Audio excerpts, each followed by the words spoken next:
Good evening. Welcome to tonight's live stream. I am going to get started in a moment. I just need to let everybody on social media know that the stream is currently on the air.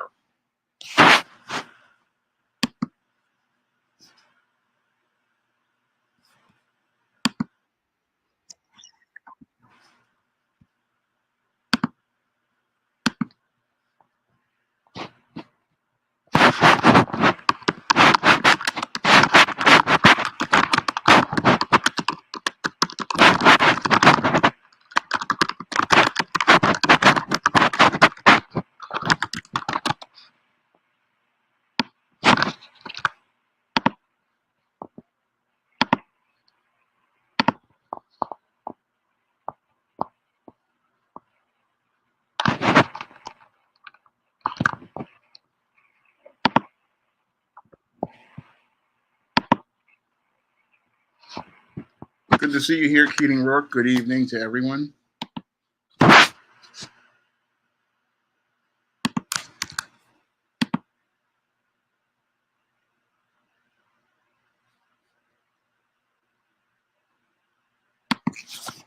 What's going on? Check out my art. I'm going to get right into tonight's topic, which was requested by a viewer. And the viewer wanted me to talk about what happened as related to relations between foundational Black Americans and foreign born Blacks here in America. And the viewer proposes the question, where did things go wrong as related to relations between foreign born Blacks, such as Jamaicans, West Indians, uh, people from the UK, and even people from Latin American countries like Colombia and other countries in South America and the Dominican Republic. The viewer wonders what happened to relations between foundational Black Americans and foreign born Blacks across the globe, and where did things go wrong?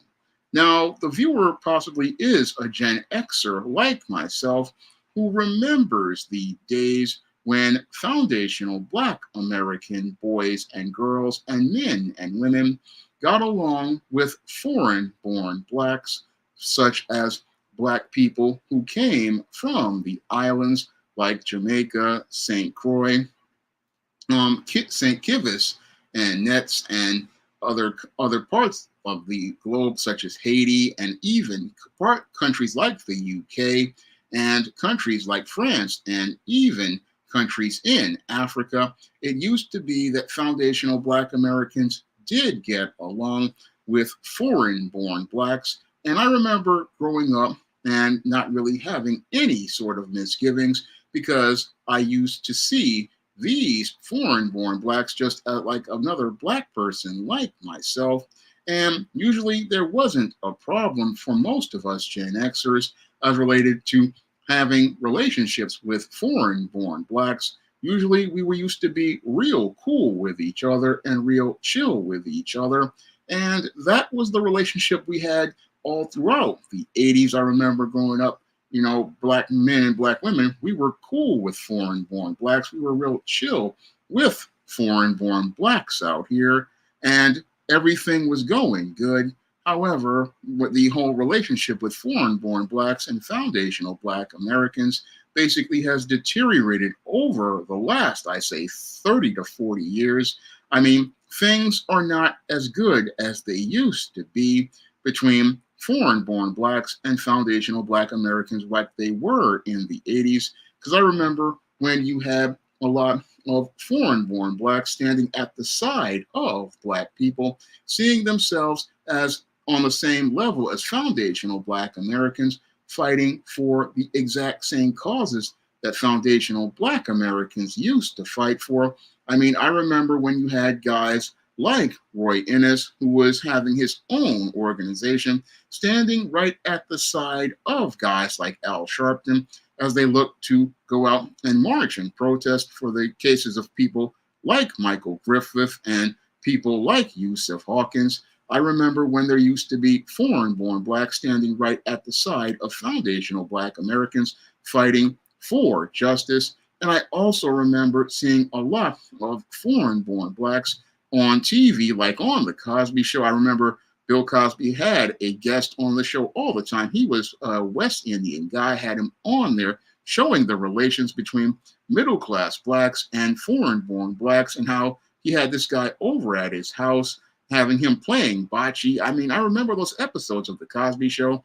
And I also remember blacks from the UK coming and being in hip hop, such as Slick Rick, and just basically being a part of hip hop. I remember Slick Rick being a part of hip hop. I remember the group, the Cookie Crew, becoming a part of hip hop, and nobody had a problem.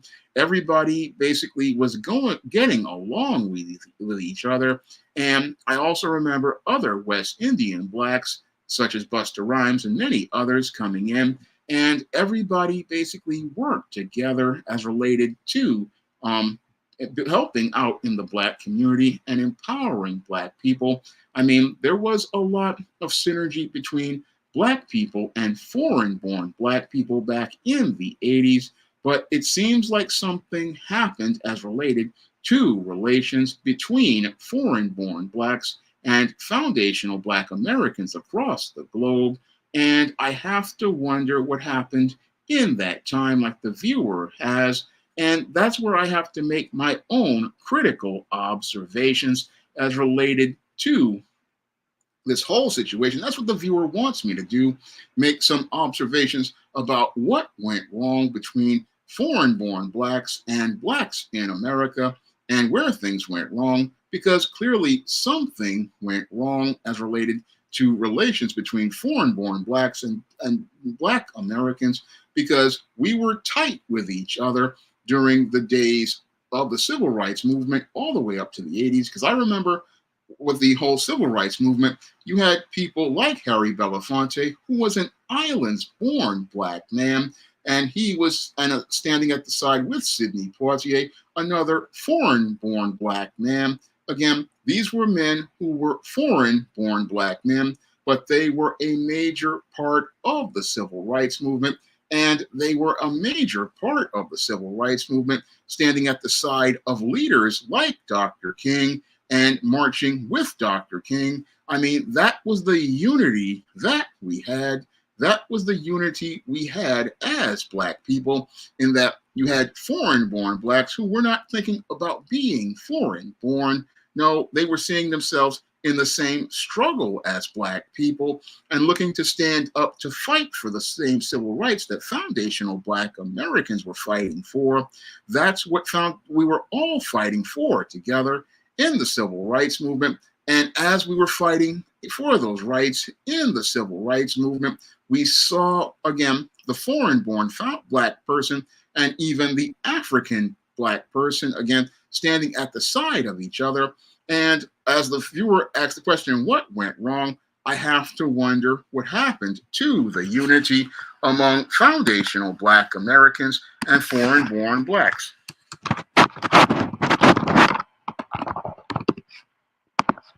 I want to take a minute to give Nightingale Wednesday Nightmare a congratulations for finishing college and graduating college. That's a major accomplishment, and I hope you go on to tremendous success. I mean, that's a major accomplishment to complete your degree. I mean, I wonder what she majored in, but I'm glad to see another sister out here getting her education and moving her life forward in a positive direction. Now, I'm going to get back to this subject again as related to FBA relations with foreign-born blacks. I mean, I wonder where things started to fall apart, but the theory that I have as related to where things started to fall apart, really, again, we have to go back to the baby boomers. I mean, we have to go back to the baby boomers, because the baby boomers basically were the group who were a part of the civil rights movement. And I have to wonder if integration played a part in creating the rift between foreign-born blacks and foundational black Americans, because as everybody was looking to integrate, I believe that possibly was the place where white supremacy got its opportunity to play its very favorite game, and that game is divide and conquer. Now, when it comes to white supremacy always is waging war on black people all across the globe. And in order for them to conquer Black people, they looked for an opportunity to divide Black people.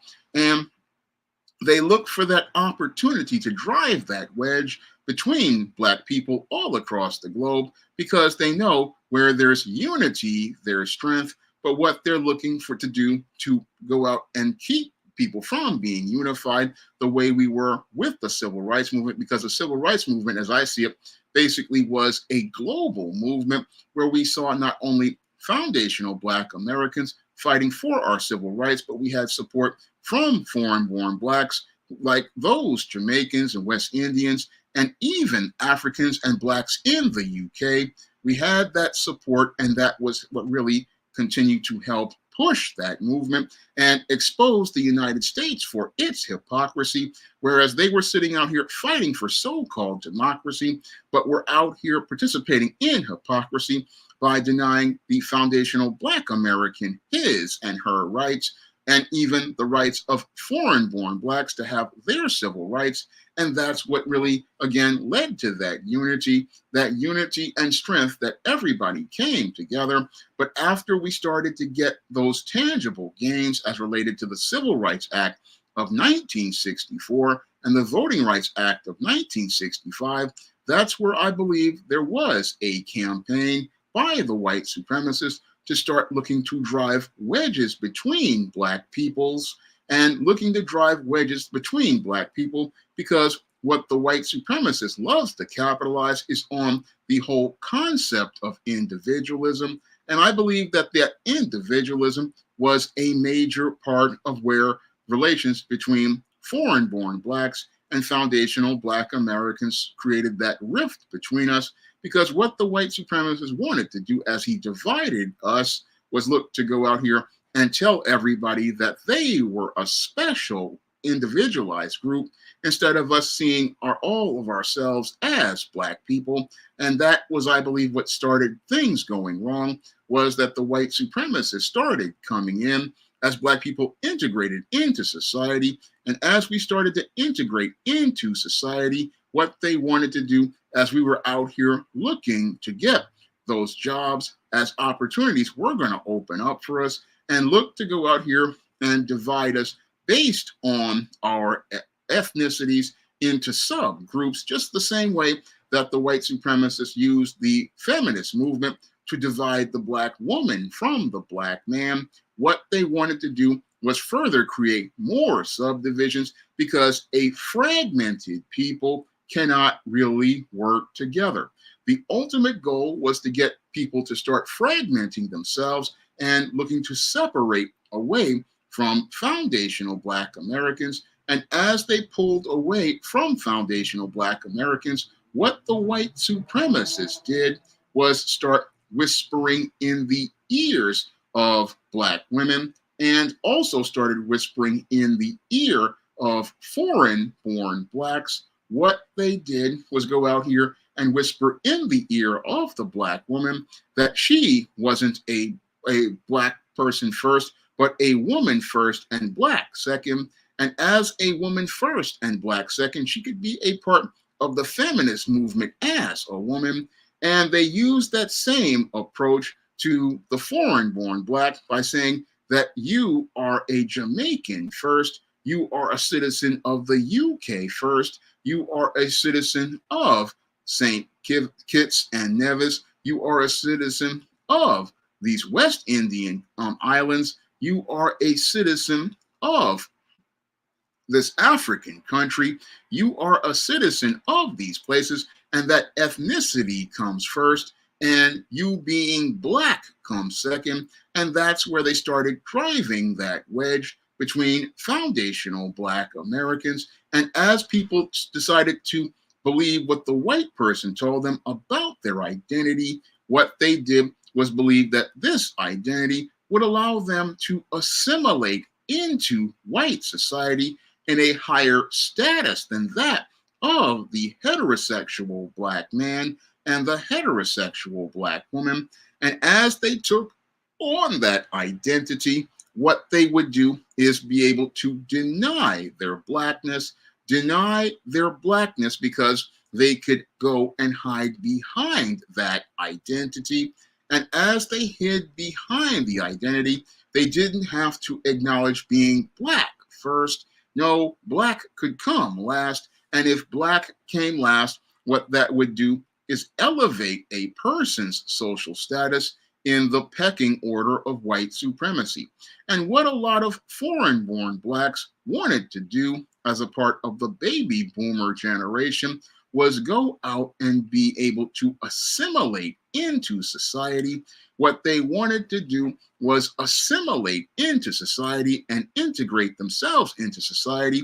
And with that whole title of ethnicity, what they would do is be able to come into society at a higher status than the foundational Black American, and they could go out and be in that pecking order in the system of white supremacy. Now, the system of white supremacy is not just supported by white people. No, it's not just supported by white people. No, you have a lot of other people who want to get benefits in the system of white supremacy. And what these minorities do is they want to be a part of the pecking order in white supremacy. So what they do is make compromises with the system of white supremacy. They make compromises with the system of white supremacy to be in the part of the pecking order in the system of white supremacy. And the ability to take on an identity that is not Black American allows people to assimilate into that pecking order and be a part of the group of minorities that are a buffer wall between Black Americans and their ability to be a part of American society. So that was where I start to see where things start to really go wrong as related to the relations between foreign-born Blacks and foundational Black Americans. I see where the relationships between us started to fall apart with the baby boomers who basically came before us. A lot of those foreign-born Blacks in that generation, and even the silent generation Blacks, they wanted to assimilate into society. So they started denying their Blackness, and they deny their Blackness. And as they deny their Blackness, what they do is get that benefit of being higher up in that pecking order of white supremacy. So what they do is go out here and start saying things like, again, I'm a British person who's Black. I'm a Jamaican who's Black. I'm an African who is Black. I am a Black person from Brazil. Again, they are whatever ethnicity first as related to their racial identity, and Black last. And as they are Black last, they start to make themselves into individuals and start distancing themselves from foundational Black Americans.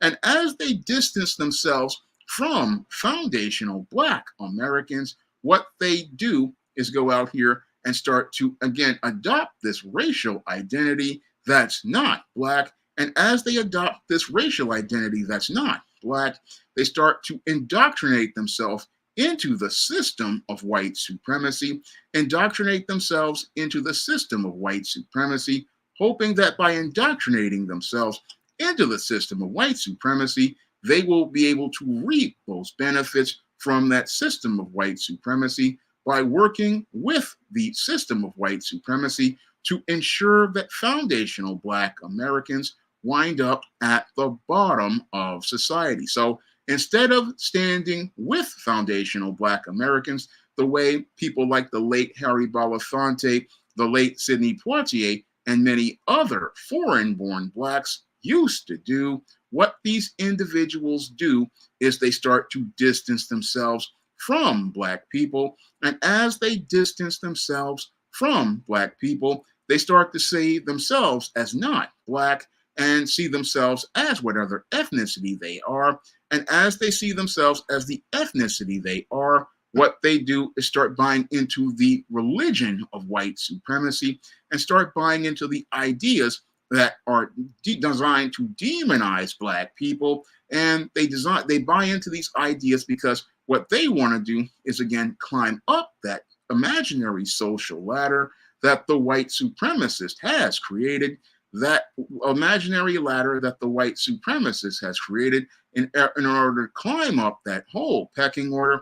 And as they look to climb up that pecking order, they start to buy into the ideas that the white supremacist has about Black people because they don't see themselves as a Black person. So this is where you get all of these ideas that many foreign-born Blacks have about Black people, because as the foreign-born Black sits there, he says, I'm not a Black man. So whenever they talk about Black people being lazy, Black people being incompetent, Black people not being able to do their jobs, Black people being unintelligent, they go out here and put the idea in their head that that's not them, when in actuality, when the white supremacist is talking, he's talking about all Black people all across the globe. But when it comes to these foreign-born Blacks, they have bought into these ideas that they are not talking about them because they have bought into the ideas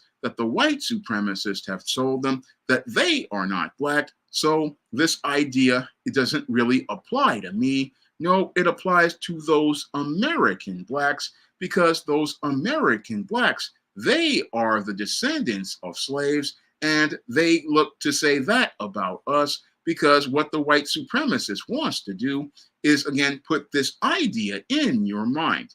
Now, when it comes to this whole pecking order of white supremacy, they go out here and they spellbind all of these foreign-born Blacks. Now, I talk about this in depth in my novel, Spellbound, where what they want to do is, again, program you with the idea of fitting into the Black boxes that are acceptable to white people. And that's exactly what is happening to most of the foreign-born Blacks.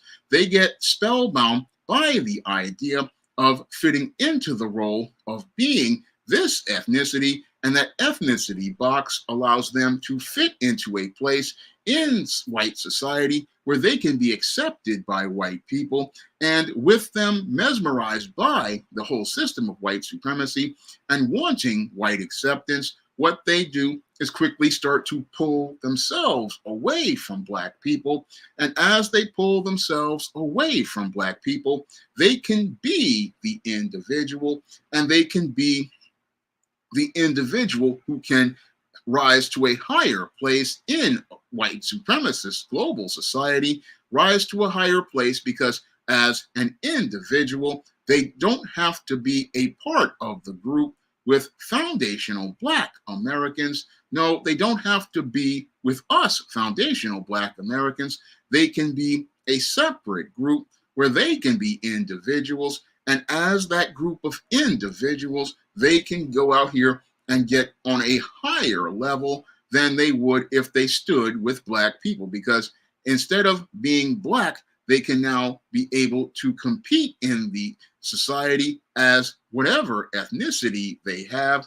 They can be whatever ethnicity they are. They don't just have to be a Black person. No, they can be a separate group. And again, that separate group is indirectly given benefits by the white supremacists because their ultimate goal is to go out here and divide and conquer all of these people. Yes, he will give those people who are foreign-born Blacks a little extra piece of cornbread, a little extra butter biscuit, and he'll give that to them because what he wants to do is have them be an adversary to that foundational Black American to ensure that there is no unity like we had during the Civil Rights Movement, because the Civil Rights Movement really was putting many of these white supremacists on edge, because that was the first time you ever saw Black people standing in unison, and they didn't like the idea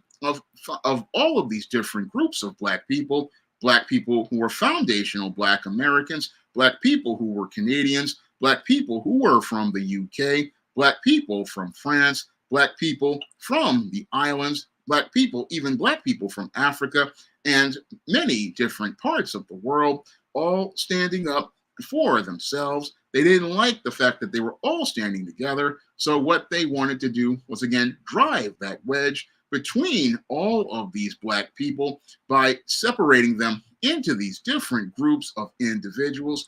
And again, those individuals all looked to work against each other. And that fit within white supremacy's program because white supremacy's business is war. And again, when you have a war, the people in white supremacy sell guns and butter to people.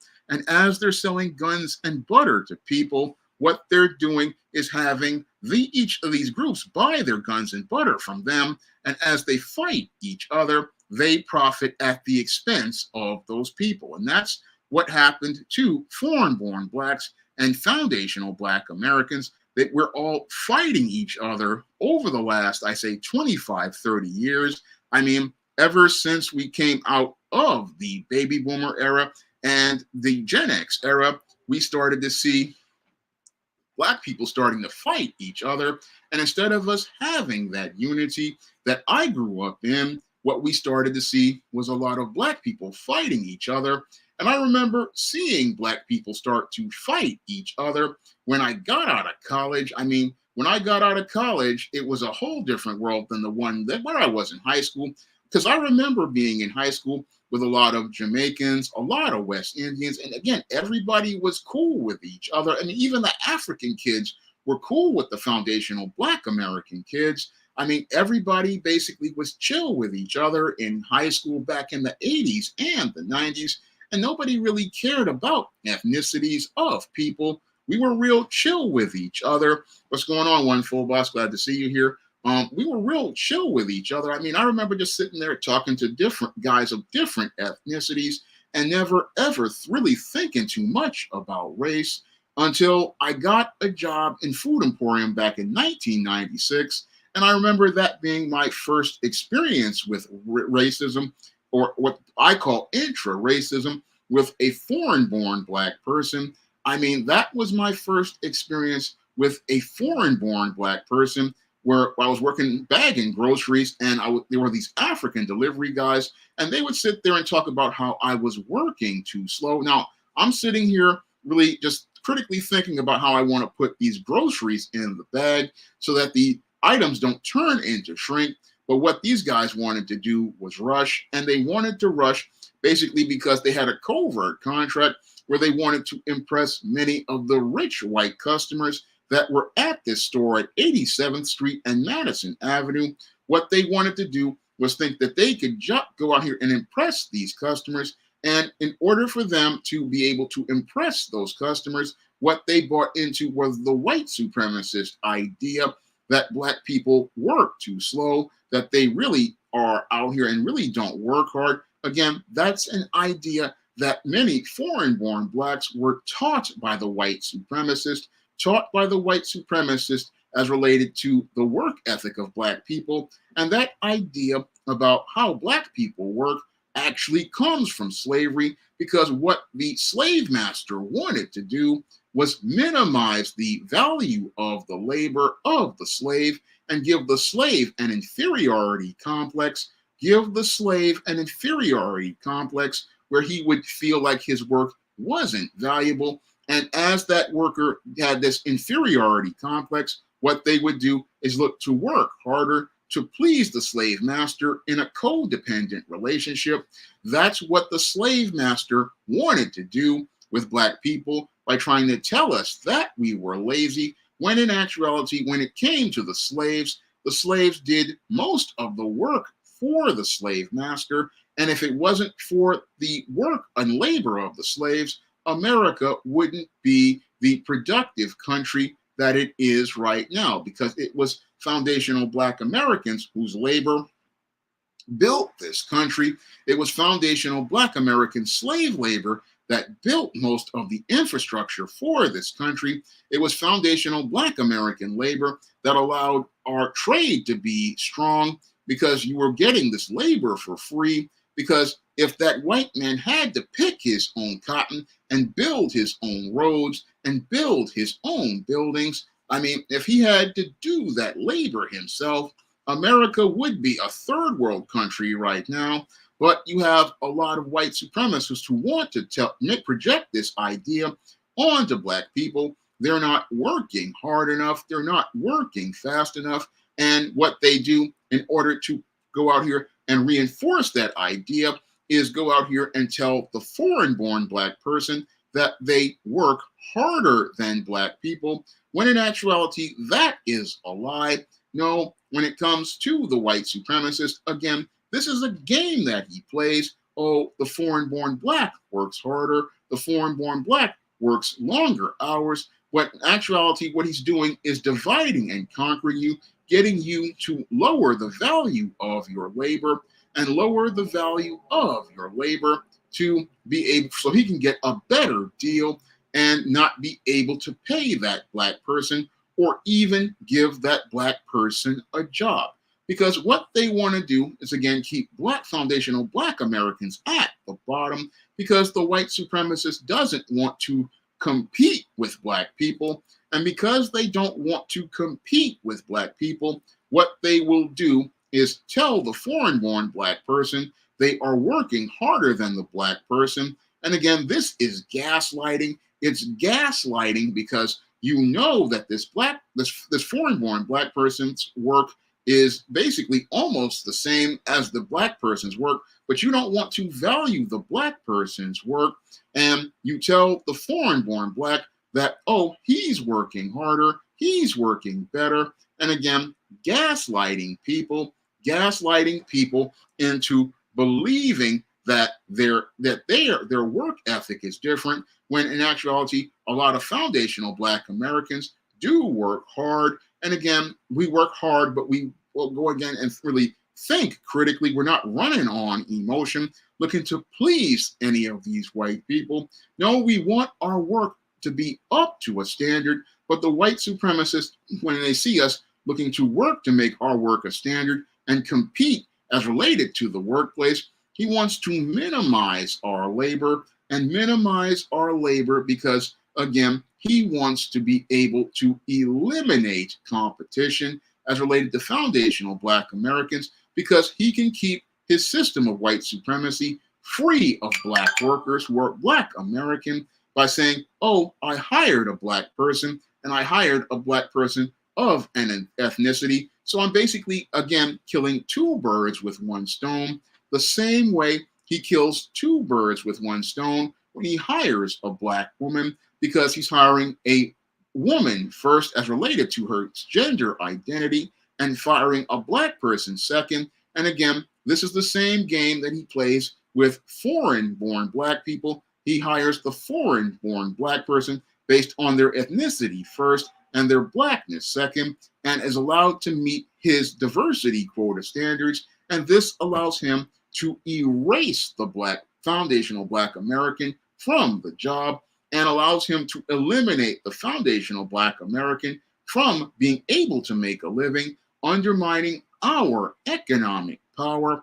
And as they undermine our economic power, this makes it where, yes, you've hired black people, but those black people are not foundational black Americans. And that means that foundational black Americans will not be out here contributing wealth to society. No, they won't be contributing wealth to society, because if a foundational black American man like myself works a job for an extended period of time, what we do is we take our paychecks, we start looking to invest them in different things. And that's what the white supremacist doesn't want to see done. So what they do again is go out here and create anti-black propaganda and then teach it to foreign-born black people, telling them that they are not black. And then as they tell them they are not black, they gave them economic opportunities and allow them to have a higher social status in America. And they allow them to have that because that ensures that wealth doesn't come back to the black community. And since wealth isn't coming back to the black community, they can benefit because that wealth is going to be coming back to them, with 97% of those dollars being invested outside of the black community. And a good chunk of that money is going right back to white people, because those non-Black or foreign-born Black individuals basically see themselves as an ethnicity, and they really want to assimilate into America. And since they want to assimilate into America, what they do is go out and start spending their money so that they can be whatever they are, but not be Black. So that ensures that, again, 97% of that money is going outside of those communities, and 97% of that money will never come back to a Black community. That's another thing white supremacy wants to do as related to their campaign of divide and conquer. As part of their campaign of divide and conquer, yes, they'll hire the foreign-born Black and have them on the job, but the whole thing is they know the direction of the money isn't going to the Black community or going towards investing and building a Black-owned business like my SJS Direct Imprint and producing books like those on the SJS Direct Imprint. I mean, they don't want you to see Black people looking to use their money to empower themselves. And white supremacy, again, didn't want that to happen. And that's where I started to see back in the 90s things starting to go break bad as related to relations between foundational Black Americans and foreign-born Blacks like Africans and Jamaicans and people, even people from the UK and people from Africa. I mean, because I used to run into these people from all different walks of life who were Black when I was working at AmeriCorps Vista in Strive. I remember running into a Black person from the UK there, and I've run into Africans at different jobs. I mean, there are, again, I've run into Black people from all over the world, but the thing that I've seen over the last, I say about 20 plus years is I've seen things just get progressively worse as people came out of college. I mean, as a lot of Gen Xers came out of college, that's where I started to see the relations between foreign-born Blacks and foundational Black Americans go sour, because as we started to enter the economy and the job market, that's where I started to see people start to make compromises with the system of white supremacy.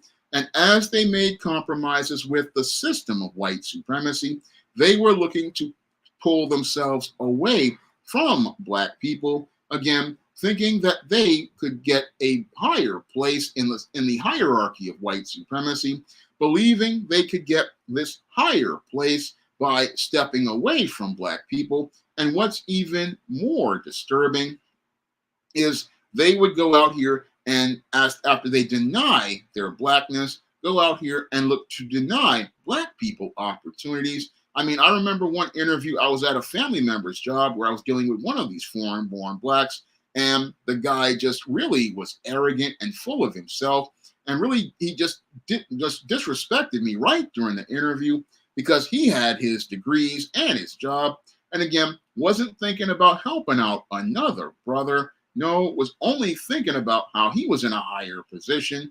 And again, this is something that foundational Black Americans we run into, because a lot of people want to make that compromise. They want to be on that higher ladder on the pecking order in white supremacy, even if it's on a lower level. They want to be on that higher level rather than be at the bottom of the whole order, where foundational Black American men and foundational Black American women are on. They don't want to be on that place where you got a foundational Black American. So what they want to do is, again, distance themselves from foundational Black Americans. Now, ever since the 90s and the 2000s, things have gotten progressively worse between foundational Black Americans and foreign-born Blacks. What we've got is a major divide that has gotten progressively worse as people have gotten more opportunities in the economy. And instead of them looking to put foundational Black Americans first, what they look to do is separate themselves and then put whatever ethnicity first as related to Black people. And that's a troubling thing because, again, instead of looking for that qualified brother or sister, that's where we see the foreign-born Black, again, putting that distance between themselves.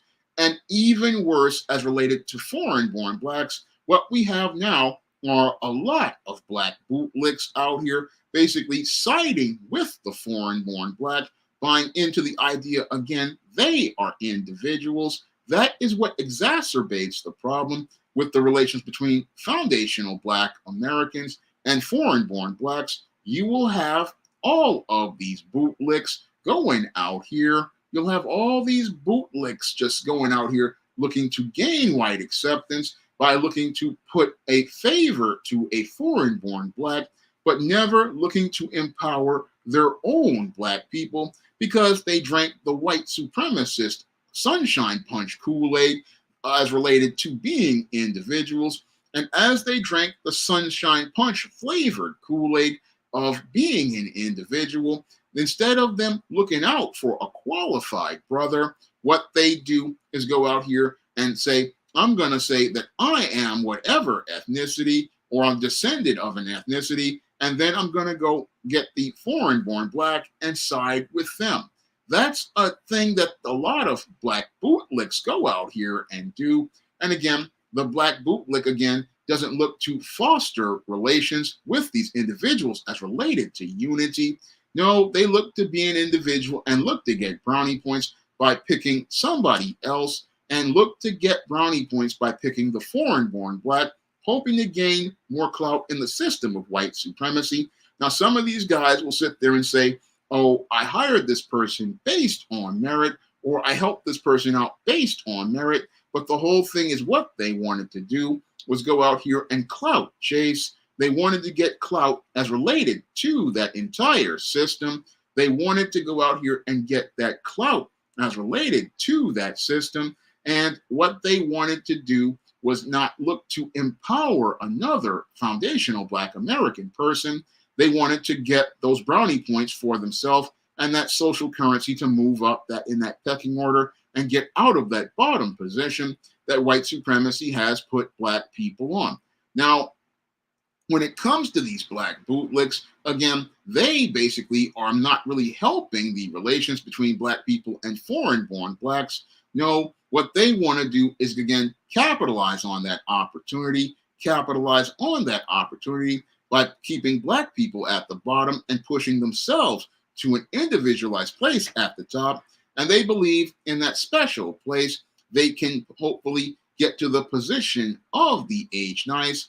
And they're hoping they can get to the position of the H nice and avoid winding up at the bottom of the world. But that really, again, destroys relations between foundational black Americans and foreign-born blacks, because everybody's an individual. And with everybody being an individual, we're all fragmented. And if we're all fragmented, we're not focused on empowering the group. No, we're not focused on empowering the group. And that really hurts our relations. And that's where we really started to go wrong. And things have gotten progressively worse. I mean, when I look at the relations between foreign-born blacks and foundational black Americans, they are extremely strained at this point.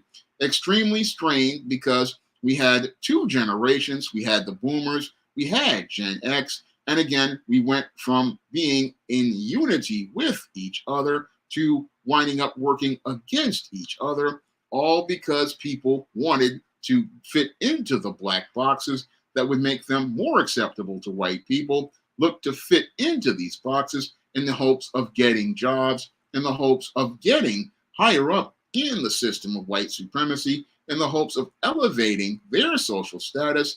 And again, this has basically strained relations between black people and foreign-born blacks, and that can easily even be shown in the entertainment industry. Now, I've heard people like Samuel L. Jackson talk about how foreign-born blacks are now getting all of the jobs in Hollywood these days, and they're frustrated because a lot of talented FBA actors can't really get work right now, and they don't really see how the white supremacist is basically playing the same chess game of divide and conquer with foundational black Americans, going out here playing the same chess game, using the same moves of pawn e7 to d5 or pawn e4 to d6, basically using the same chess moves and sadly can't see how the white supremacist is using the same pattern that he used to divide working class foundational Black Americans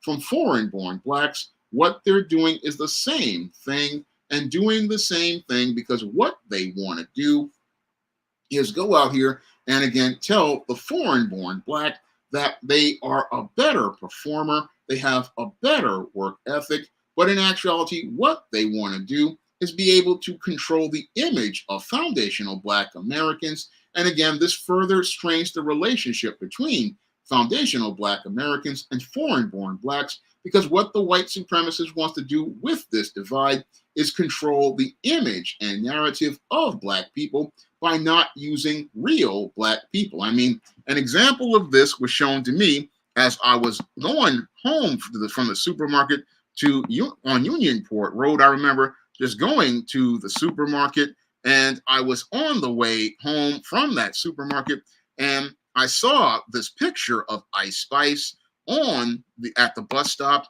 and I'll share that picture with you as related to things. I'll share that picture of Ice Spice. Now, if you look at this picture of Ice Spice on this billboard for Gimme a Light, you would think that this is a Black woman, but this is not a Black woman. No, this is a foreign-born biracial Black woman because Ice Spice is Dominican and African. And what the white supremacist is doing here with this image is what they're doing is going out here and having this foreign-born Black woman represent the image of Black women by promoting an anti-Black stereotype. And they have her doing this because they know if they went to a foundational Black American woman, that foundational Black American woman would push back as related to the narrative presented in this image because they would see how destructive and negative it is about Black women. Now, this image of Ice Spice is, again, promoting the stereotype of the Black woman being a Jezebel, but instead of using a Black woman like they did in the past, what they're doing is using a foreign-born Black person. Now, in the past, they would use a FBA like Little Kim to participate in this behavior, but sisters are becoming aware of this behavior, and what they're doing is, since they know the sisters are going to push back on this, they go get the foreign-born Black woman, and they use the foreign-born Black person to promote their stereotypes and their anti-Black agenda. That's what's being done here again with this image of Ice Spice as related to Gimme a Light.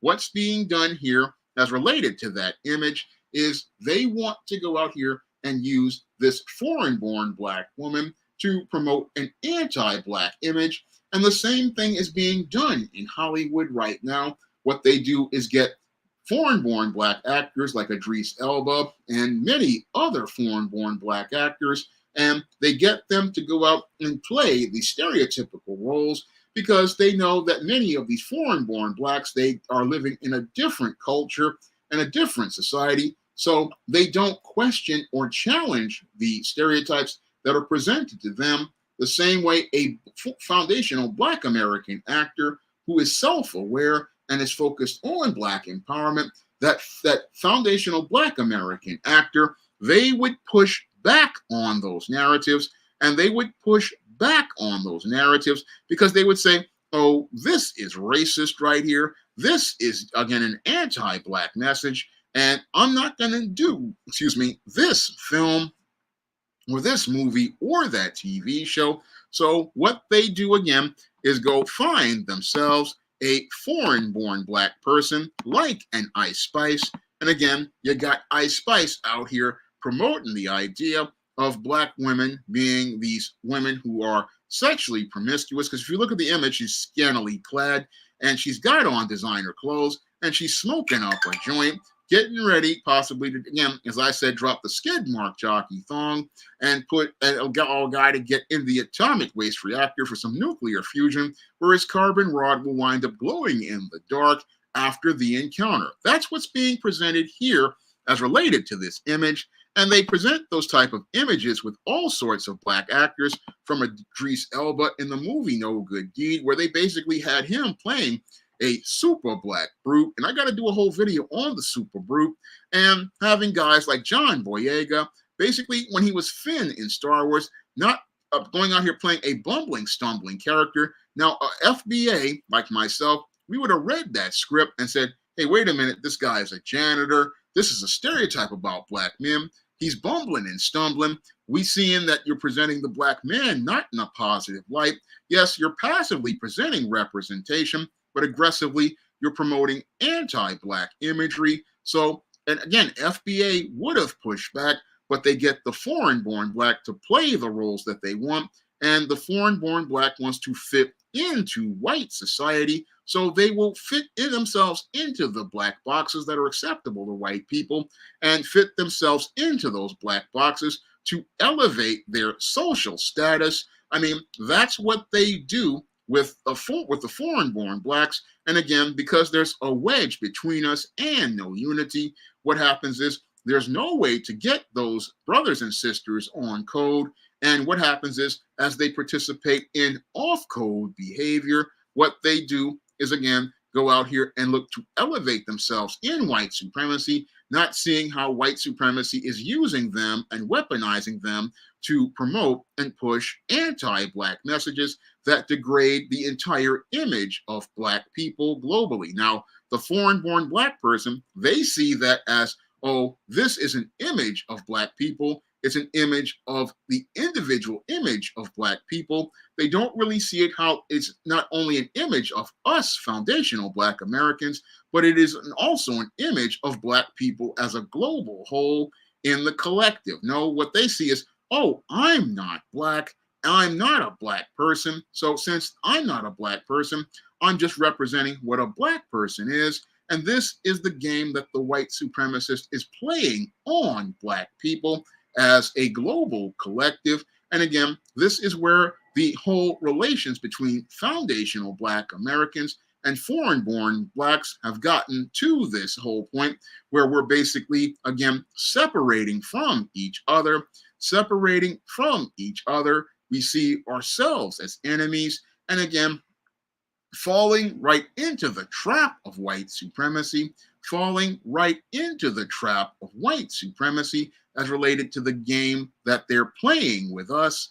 And the game that they're playing with us is to, again, divide and conquer us, have us fighting each other, and again, fighting each other because, again, they know where there is no unity, there is no strength.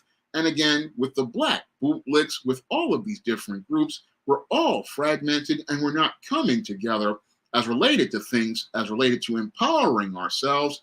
And again, everything just went wrong, I believe, starting in the days of the civil rights movement. After we got some gains, a lot of folks started looking to, again, cut their piece of the pie. And as they looked to cut their piece of the pie, what they wanted to do was separate from black people and separate from foundational black Americans. Now, it was the foundational black American civil rights movement that basically was the foundation for all of the gains that they had.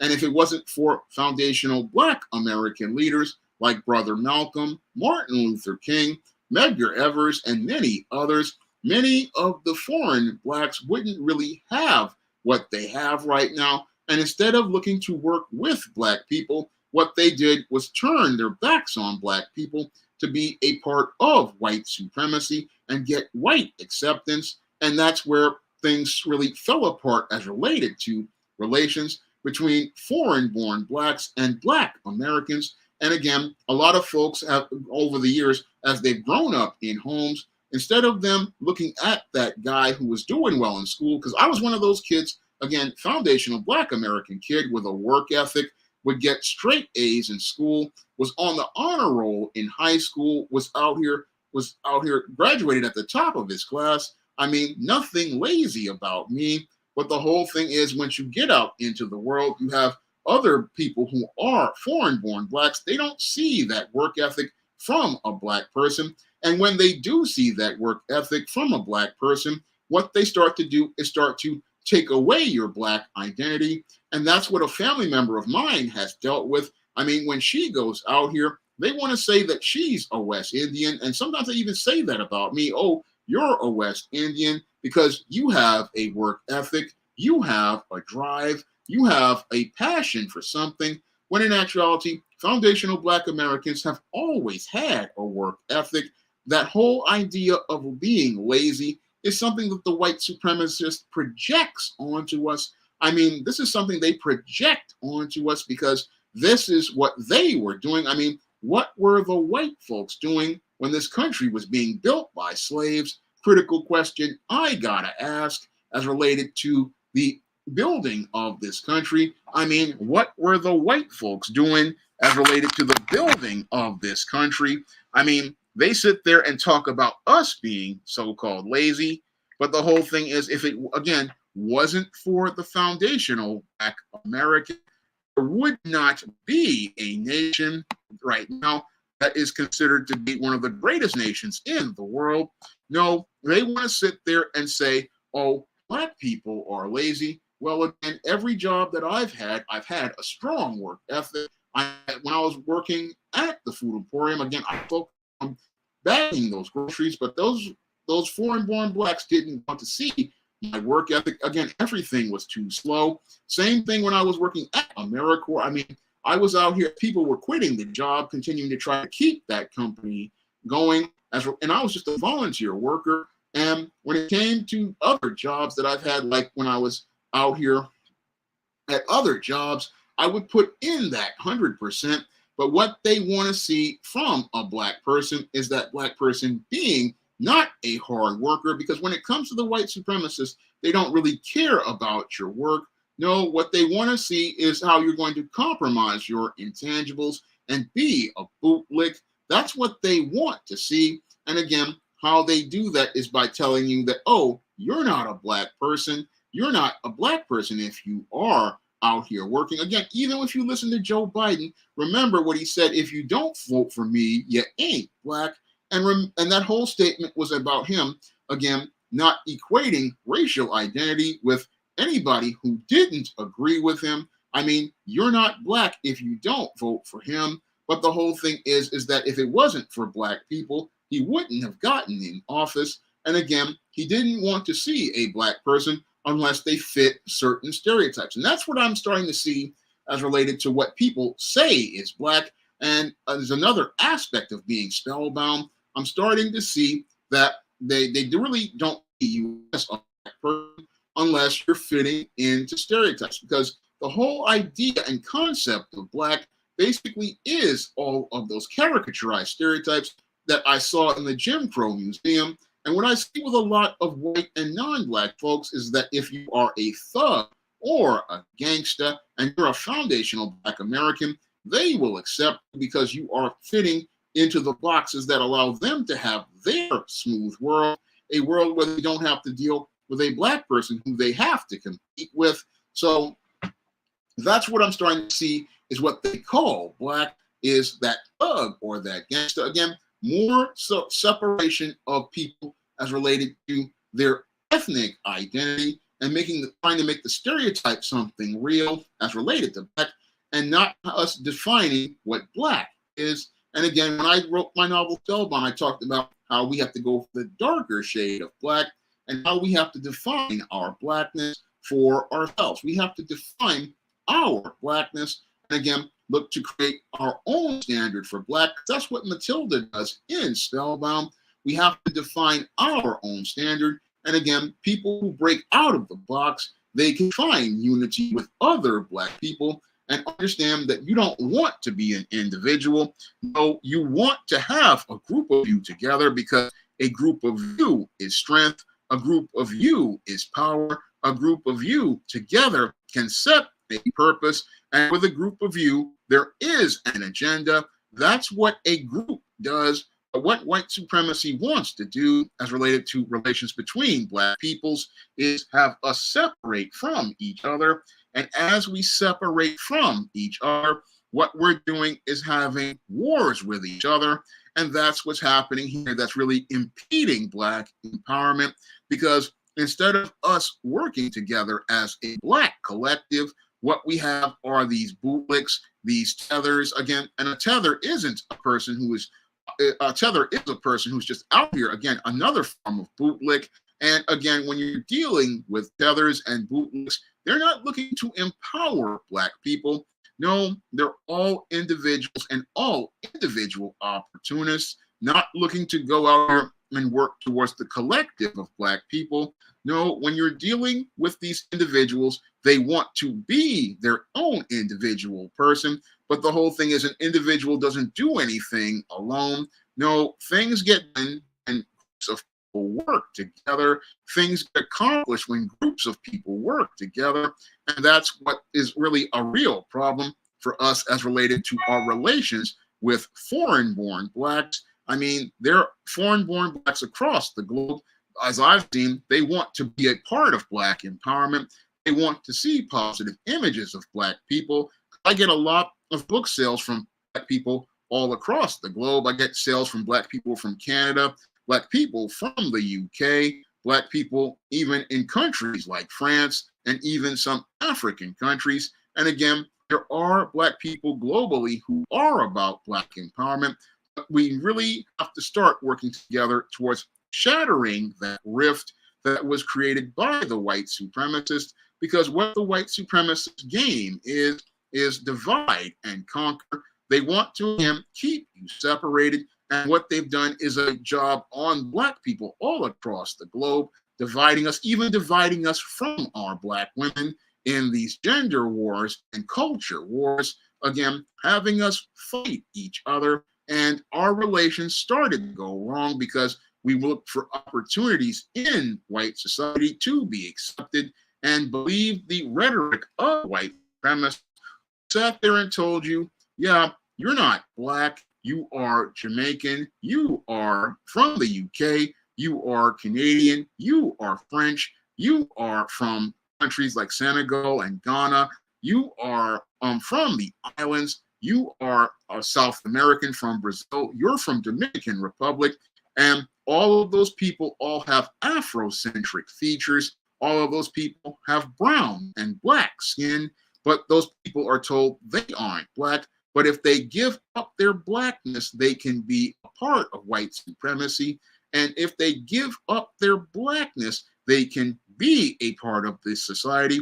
And if they turn their back on the foundational Black American, they can have a part of society. That is what they are told. They are told this. And again, this is where we have the rift between our relations between foundational Black Americans and foreign-born Blacks. And again, that division has made us enemies of each other. And I see it on YouTube all the time. I see it all in many videos. And again, these divisions are all about creating a war. And again, just like the guy Ving Rhames' character said on Baby Boy about guns and butter, again, selling you guns and butter. And as you fire shots at each other, you're not looking at the real enemies, which are these leftists or these people on the far right as related to white supremacy. And you're not looking at the overall institution of white supremacy and as it's divided and conquered you, instead of you focused on a Black agenda and tangibles for Black people, you're sitting there fighting each other and again, fighting each other.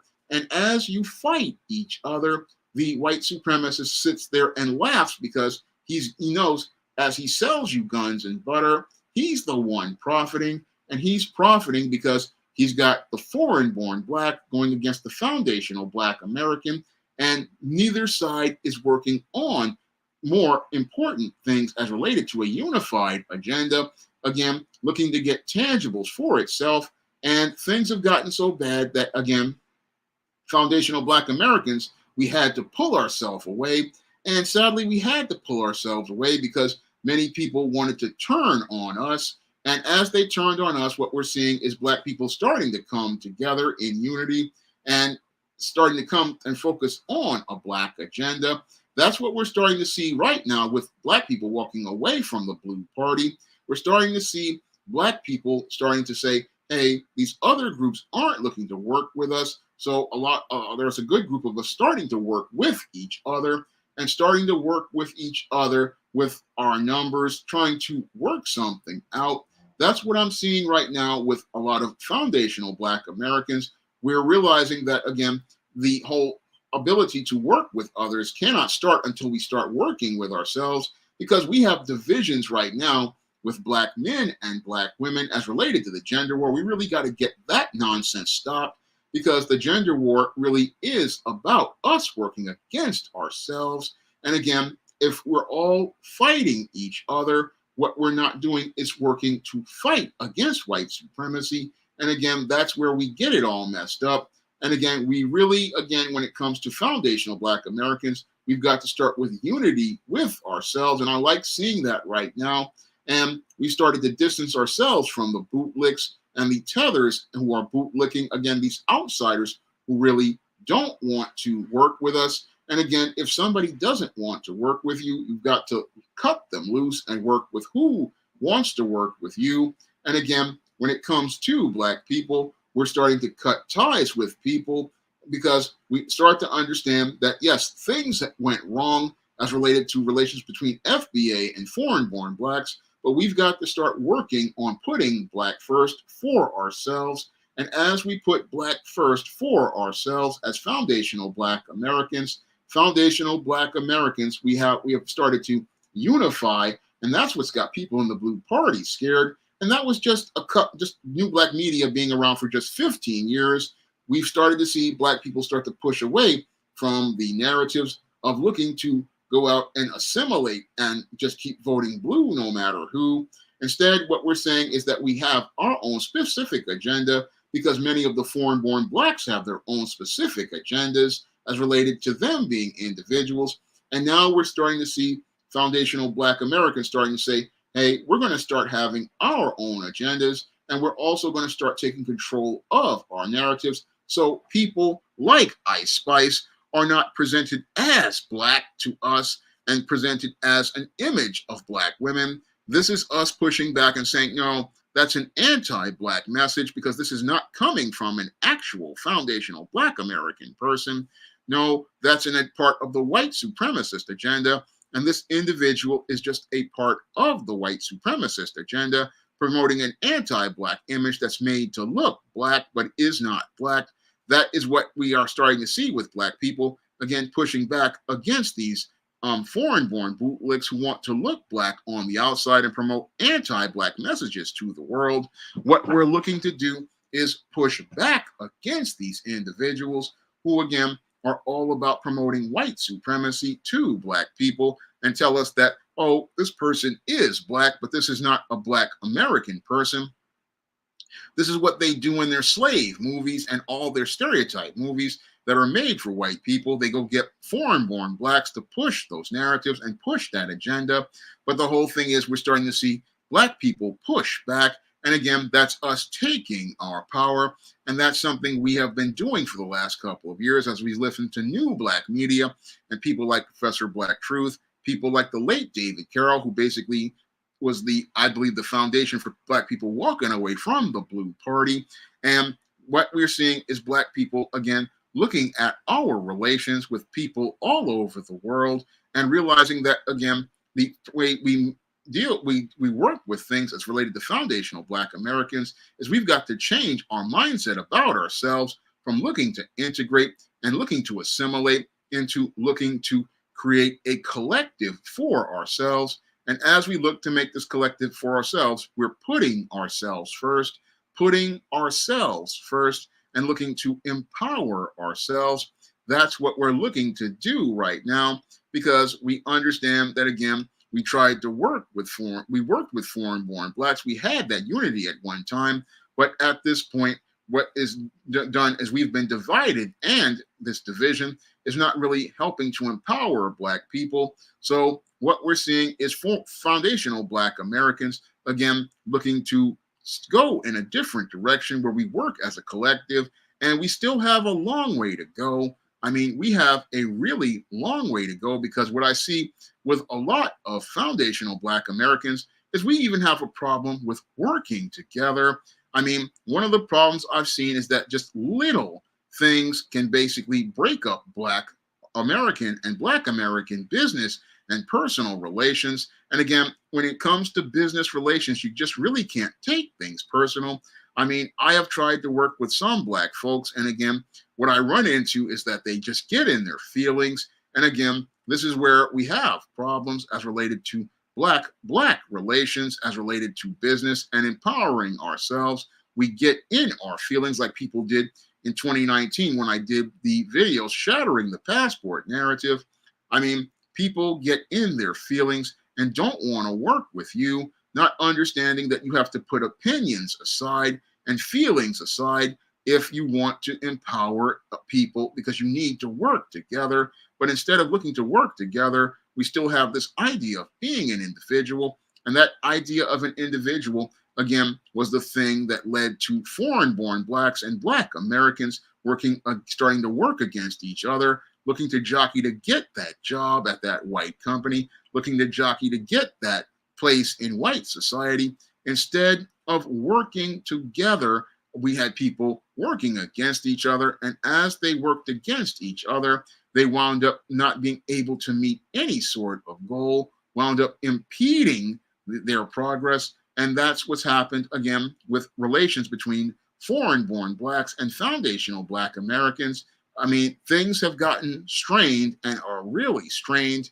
And it's just really sad, because had we maintained our unity, again, we could have had a nation within a nation, and that nation in a nation could have been just as strong as white America is. Because when it comes to white America, whether the people be Irish, whether they be Scottish, whether they be British, whether they be French, German, Russian, Ukrainian, they all come together, set aside their differences, and are unified to go against Black people, and then unified to eliminate Black competition. But what's really sad is that we have in the Black community, instead of us having that unity like the white community does, where you not only again have the Irish, German, French, and Russians, and even people like the Italians and people of a certain religion, and even Asians, Arabs, and even some Hispanics claiming whiteness, they work together in unity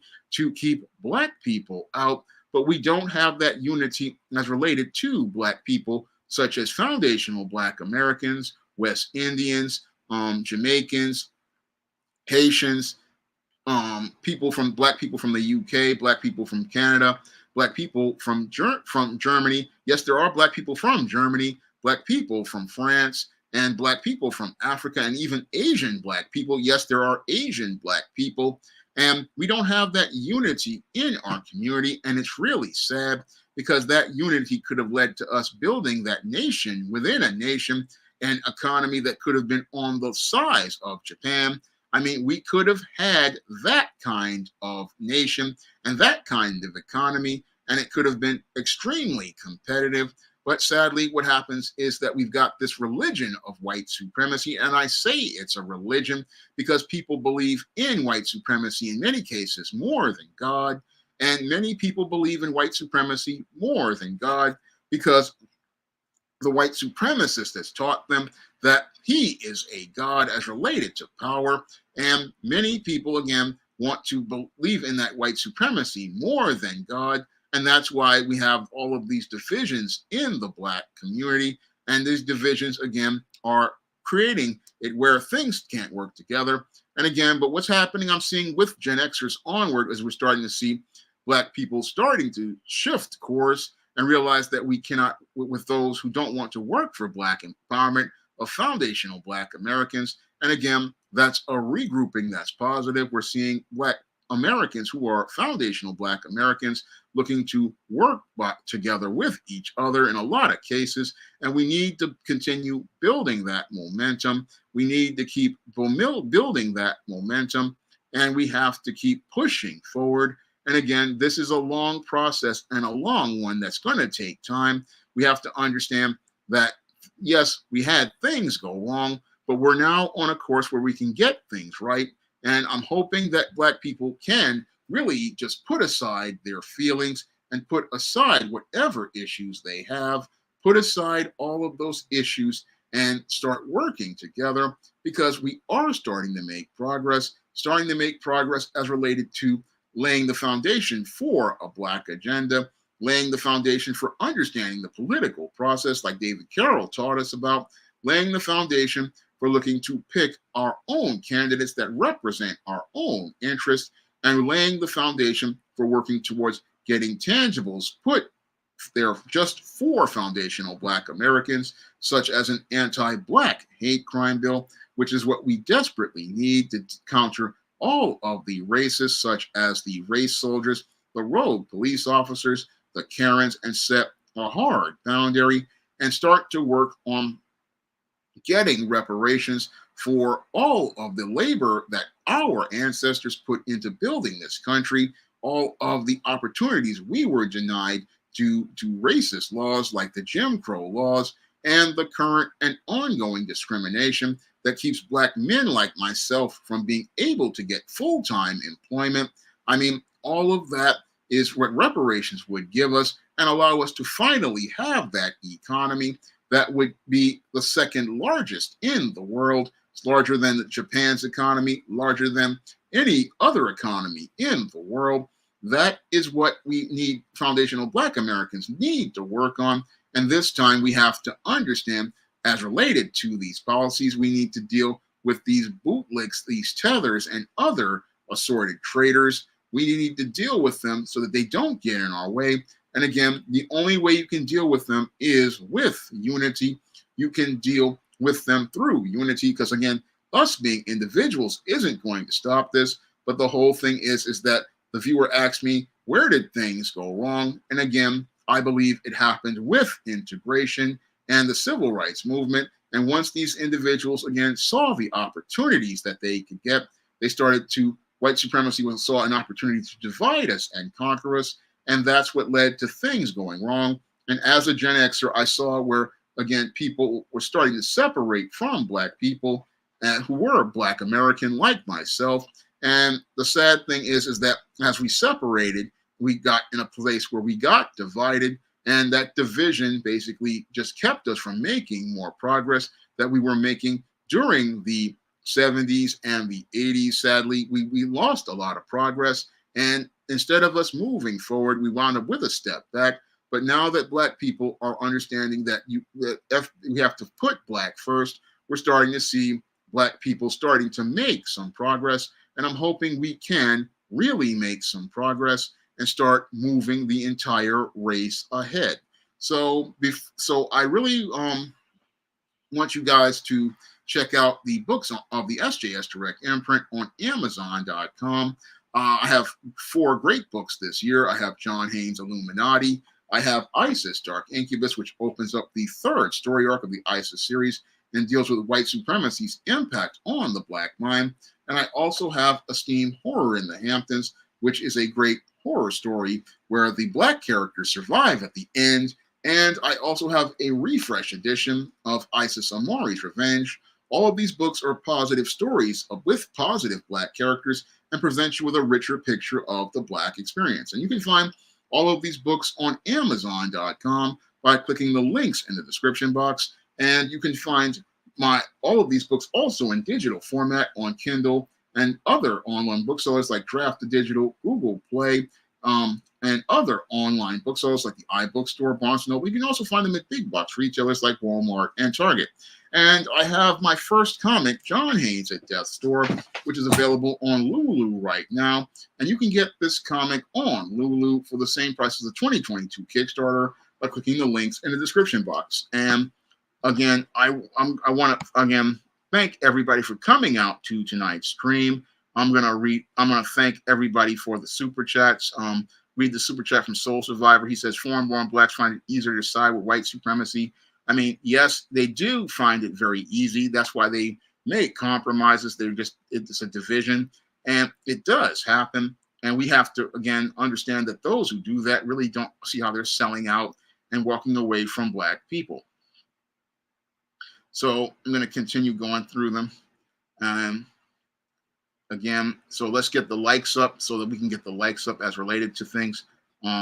Wall Street Tech talked about Ice Spice. Well, thank you for the super chat. Yeah, she is attractive, but she's not looking out for our interest. And again, we have to really look at the entire picture of race relations. And again, they want us to divide us, to conquer us, but we've got to start working together, because when we work against each other, we're our own worst enemy. So I want to thank everybody for coming out to tonight's stream. And if you guys want to help the channel and help me to continue making more great content like this live stream, which was requested by a viewer, you guys can go out here and help out the channel by dropping a donation to the Cash App or the PayPal. I'm going to leave a link to those in the chat so that you guys can drop those donations and help me be able to stay on the air.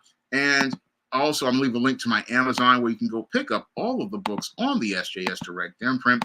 I'm hoping that you guys will help me with some weekend book sales. I mean, I really appreciate all your support.